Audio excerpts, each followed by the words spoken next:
Milkaa'insi kee ittuma hafu. Atileet Tsiggee Dhugumaa galgala fiigicha meetira 800tiin ramaddii ishee keessaa tokkoffaa xumuruun gara marsaa xumuraatti dabartee jirti.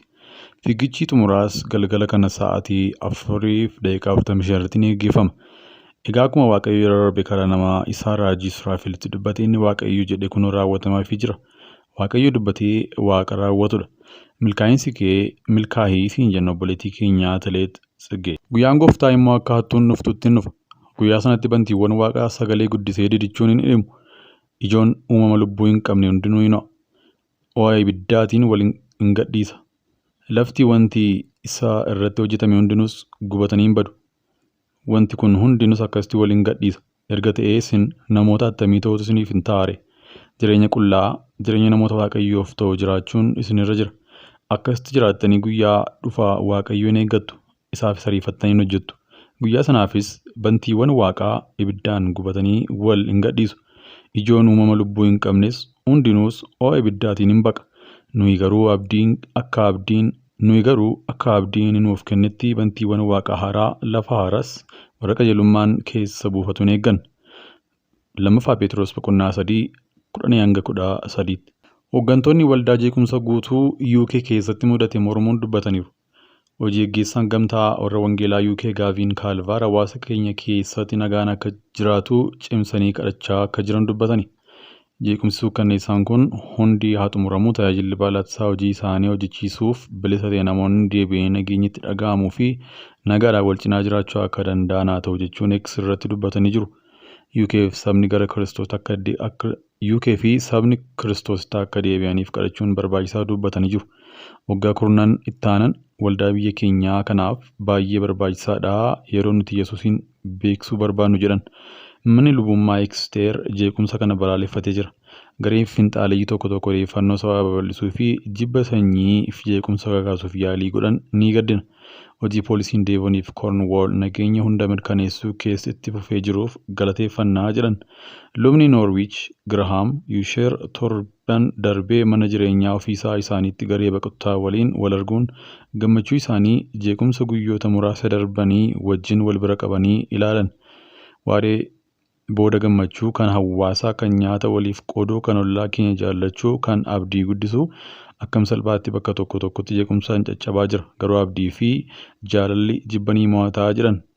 Arkibishoop of Yoork Steefan Kootleer jeequmsa miira hin qabneen itti fufee jiruun baay'ee akka isaan rakkiseef gaddee jedhan. Tarkaanfiin kun hawaasa keenya keessatti bakka hin qabu jechuun humnoota poolisii keenya dabalatee namoota hawaasa kanneen keessatti nagaa barbaadan hundaaf of kennuu isaaniif galata guddaa qabaa jedhan. Kunis dhuma torbaan darbee jeequmsaaf mallattoo kiristaanummaa fayyadamuu balaaleffannaa lubni olaanaa Kaantaarbaarii hordofeeti. Fakkeenya kiristaanaa yookaan maqaa Waaqayyoo fayyadamuun jeequmsa qajeelchuu jechuun waan Kiristoos dhaabbatu hundaaf nama mufachiisa. Kanaaf qajeelummaan gonkumaa hin jiru. Kiristaanni kana godhu kamiyyuu akka qalbii jijjiirratu nan gaafadha jechuun X irratti dubbatee jira. Barreeffama biraatiin akkas jedhee jira. Biriteen duudhaa boonsaa bilisummaa dubbii fi mormii nagaa qabdi. Sun yeroo hunda eegamuu qaba. Jeequmsii fi jibbii hawaasa xiqqaa irratti xiyyeeffate gonkumaa sirrii miti. Yeroo hunda jibbiisoo miti. Musliimaa fi kooluu galtummaa hawaasni barbaacha nageenya akka malee itti dhaga'amaa waan jiruuf namoonni akka isaan qaqqabaniif fi deeggaran nan jajjabeessa. Sirni baniinsa Olompikii Paariis irbaata dhumaa kan mootittiiwwan harkisaa agarsiisan irratti qoosaa fakkaatuun qeeqamaa ture. Mootittiin harkisaa 10 ol ta'an fakkii beekamaa Leeyonaardoo Daavinci kan Yesuus ajjeefamuu isaa dura bartoota isaa waliin nyaata isa dhumaa nyaata agarsiisuu yaadachiisuu keessatti minjaala tokkorra kaa'anii jiru. Yeroo jimaataa galgala Paariis roobaan jiidhee irratti kallattiin tamsa'u sanatti mootittiin harkisa dubartii Yesuus bakka bu'uun mul'attu gama lamaaniin minjaala irratti akka yaada namaa hawwatutti rifatanii mul'achaa turan. Giddu galeessatti dhaabbata mataa ishee kan haaloo yaadachiiftu uffattee harka ishee boca onnee qabattee jirti. Mul'anni kun miidiyaa hawaasaa irratti mormii guddaa kan kaase yoo ta'u, daa'ima dabalatee mul'achuu isaaniitiin addatti ibiddaa jala jira. Hooggansi gaggeessaan gamtaa warra Wangeelaa UK Gaaviin Kaalvaar akka jiranitti Oloompikiin Paariis milkaa'ina guddaa akka argatu abdatus fakkii kana guutummaatti miira kan hin qabnee fi kan hin barbaachifne kan nama aarsu jechuudhaan dubbatan. Haa ta'u malee sirna baniinsaa irratti fakkii irbaata dhumaa haala namatti hin amanneen akkasitti ifattee akka qoosame arguun dhugumaa nama suukkanneessa ture jechuun eegsa irratti barreesse.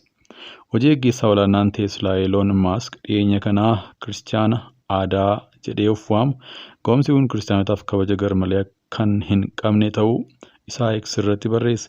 Barreeffama biraa irratti kiristaanummaan ilkaan dhabameeraa jechuun dabalee jira. Namoota miidiyaa hawaasaa irratti yaada kennan tokko tokko bakka kana dammaqee kan jedhan yoo ta'u, kaan ammoo qindeessitoonni haala kanaan islaamummaa hin qoosan turan jechuun yaada kennan. Lubni Kaatolikii Ameerikaa Roobert Baaroon irbaata dhumaa irratti qoosaa guddaa jechuun Faransaay yeroo aadaa biyyattii keessaa isa gaarii ta'e agarsiisa jedhamee yaadamu irratti yeroo kiristaanummaa keessatti baay'ee giddu galeessa ta'e kana qoosuun maaliif akka barbaachisummaatti dhaga'amee gaaffii kaasanii jiru.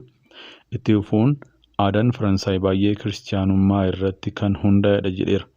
Silaa haala wal fakkaatuun islaamummaa irratti qoosuuf ija jabaataniiru. Karaa hamaa uummataaf ifa ta'een mul'ata quraanaa keessa qoosuuf abjootanii beeku. Akkuma jiru deebiin sanaa hundi ni beekna jechuun viidiyoodhaan dubbateera. Poodkaastar Riif Daani'el Fireench barreeffama luba kanaaf deebii kennaniin Archbishop of Canterbury Justin Welby ibsa wal fakkaatu akka kennan waamicha dhiyeessanii jiru. Sirni Olompikii baniinsaa kun amantii biraatiif bal'aa haala gonkumaa hin qabneen kiristaanummaa fi irbaata dhumaa irratti qoosee jedhan. Hooggantoonni kiristaana Faransaay fi UK sirna baniinsaa Olompikii Paaris irratti amantaa kiristaanummaa irratti qoosuu mormuun dubbatani. Kiristaanonni sirna baniinsaa Olompik Paaris irratti mul'atawwan nama aarsan irratti dubbachuu itti uffataniiru. Kunis fakkii mul'ataa The Last Supper kan Drag Queens agarsiisu of keessaa qaba. Mul'anni falmiisaa ta'e kun sarara Drag Queens kanneen DJ Barbara Bach aktiivistii leezbiyaan gama lamaaniinuu yaadaan uriitaan ta'an of keessaa qaba. Yaa'ii Paappaasota Faransaay dilbata darbee ibsaa baaseen sirna sa'aatii 4 gaggeeffame kana irratti yeroowwan ajaa'ibaa bareedinaa gammachuu miira badhaadhaa qaamolee birootiin akka gad bu'an yaada dhiyeessan. Haa ta'u malee sirni kun akka nama dhibeetti mul'ataawwan qoosaa fi qoosaa kiristaanummaa kan of keessatti hammate yoo ta'u, kunis baay'ee nama gaddisiisa jedhan luboonni. Itti dabaluudhaanis kiristaanota ardiilee guutuu keessa jiran hunda kanneen garmalee fi kaka'umsa mul'ataawwan murtaa'aniin miidhaman yaannaa jedhanii jiru. UK keessatti gareewwan kiristaanaa qindeessota taphoota irraa dhiifaman akka gaafatamanii jiru. Isaan keessaa Rev Linda Rose, Voice for Justice UK fi Helen Croft kan Street Lights UK irraa argamu. Fakkii irbaata dhumaa xaarsaa fi ibsa ifattii tuffii kiristaanummaa jedhanii waamanii jiru. Hojii gaggeessaan dhaabbata Voice for Justice UK Rev Rose kiristaanummaan kallattiinis ta'etti yaadanii xiyyeeffatamee jira. Aadaa dhuunfachuun dhiironni dubartoota fakkeessanii dhuunfachuun duruu dubartoota aarsuu fi arrabsoo guddaa ta'us itti yaadanii kiristoositti qoosuun garuu miidhaa kanaa gara gad fageenya haaraatti ol guddisa jedhan. Sirna baniinsaa tapha Olompikii kanaa ayyaana ispoortii osoo hin taane mala ammaltummaa kan ture yoo ta'u, haammatamuu akka amantii haaraatti ulfina isaa hundaan mul'ateera. Croft akka jedhetti silaa akkasitti islaamummaa arrabsuuf ija jabaatanii dhugaadha miti. Saalquunnamtii garmalee hypersexualism kan mallattoo trans-activism fakkaatu ispoortii keessatti bakka hin qabu. Haleellaan kiristaanummaa irratti raawwatamu ispoortii keessatti bakka hin qabu. Dilbata darbe hojii gaggeessaan gamtaa warra wangeelaa UK Galvin Calvar fakkii irbaataa dhumaa kanaa haala hin amanneen jechuun sirna baniinsaa irratti amantiin kiristaanummaa ifatti akkasitti qoosamu arguun dhuguma nama sukkanneessa jedhan.